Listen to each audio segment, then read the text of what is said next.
Okay, we're back. I think we're going to do another SOHCAHTOA here. Get these kids ready for the ACT this weekend. So now they give us a rectangle.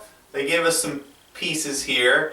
Don't give us much, just a 7.5 and an angle, and somehow we're supposed to figure out what that side is. So this time we're not going to pause the video, we're just going to go right after it. And you know, we always want to look at what's given, and there's not a whole heck of a lot given here. I mean, certainly if that's 90 and this is 67, you know, we can figure out that that's 23. But I always like to look at the answers, let the answer guide me, and I can see all the answers are going to use 67, and I can see sine, cosine, tangent lurking there. So I'm just going to base everything that I do off of that. Remember, we said the first thing you want to do is get that reference angle. So once we get that reference angle, we know that's 67 degrees. So we're going to use that side, or that angle rather. And then the second thing we're going to do is we have to label the sides. Let's label the sides. So I'm going to go from my reference angle straight across, right? And that's the opposite side. And then I'm going to look from my the 90, and I'm going to go straight across, and that's going to be the hypotenuse. And then whatever's left is going to be the adjacent side. And in a case like this now, I'm going to ask myself, which side do we have? And I only have one side, so then the second question I have to ask myself is, which side do I want? Okay, so I have the 7.5, right? I have the adjacent side.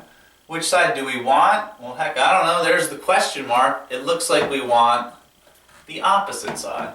So I know my answer, or the trig function I'm going to use has to have an A and an O in it, and of course spelling it correctly is always important.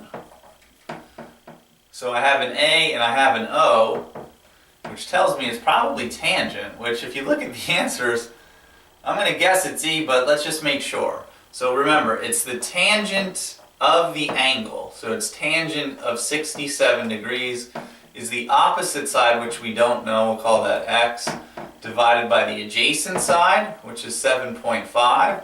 And then all they're asking you to do, they're not asking you to put this in your calculator and get a value for that. They're just asking you to solve for x. So it just wants the expression for x.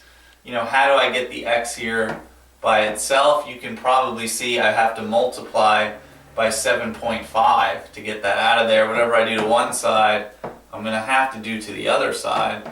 So that looks good. It looks like it's going to be that. You know, don't get suckered here. This may ring a bell, the root 3 and the 2 times the 7.5. I think they're trying to seduce you into a 30, 60, 90 triangle, which last time I checked, a 30, 60, 90 and a 23, 67, 90 are not the same thing. So if you're not sure if it looks like it could be right, but you never heard of it before, it's wrong. Remember, on this exam, if it looks dumb, it's dumb. So don't get, you know, they're not trying to trick you. Don't fall for tricks, because there are none. So just if it looks stupid, just ignore it. Alright, so it always should be this, and we should be good to go there.